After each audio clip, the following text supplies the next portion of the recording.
Okay, so here I have the base of my heart up here, the apex down here.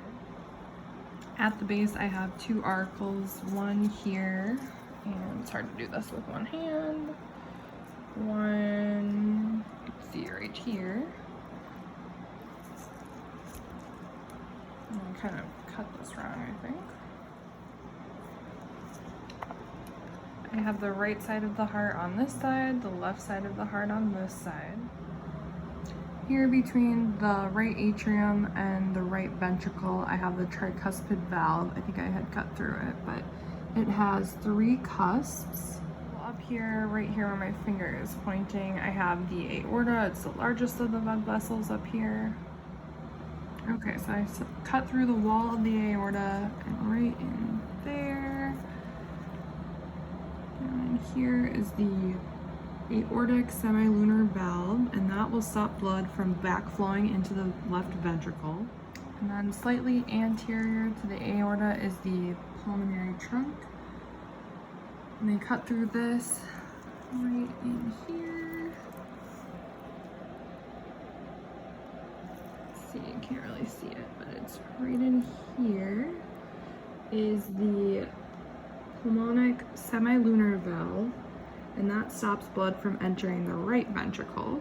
The aorta has a much larger diameter than the pulmonary trunk.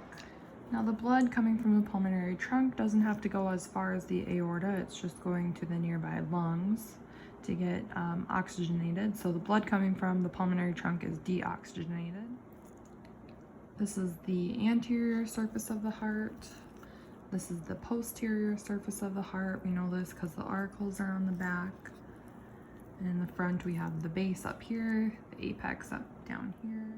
So I have the left ventricle here. I cut into the left atrium. So in comparison to the right ventricle here, the left ventricle is much larger. You can tell the walls are much thicker. So in comparison to the right ventricle, the left ventricle is much larger. You can tell the walls are much more muscular, and that's because it participates in systemic circulation. So the blood pumped from the left ventricle is through the aorta to the rest of our tissues in our body, and it brings oxygenated blood there.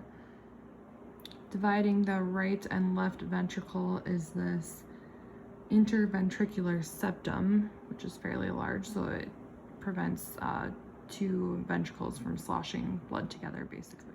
So for the bicuspid valve, the chordae tendineae and papillary muscles are here. So for the left side of the heart, the blood would pump through the left atrium to the left ventricle, going through that bicuspid valve that has 2 cusps. Then it would go pump from the left ventricle to the aorta, pass through the chordae tendineae and the papillary muscles, which are right here, these stringy things, and into the aorta through the aortic semilunar valve. Once it goes into the aorta, it'll either be pumped to the superior vena cava, which will bring blood to the upper parts of the body, or inferior vena cava, which will bring parts to the lower part of the body. For the right side of the heart, the blood would flow from the right atrium to the right ventricle.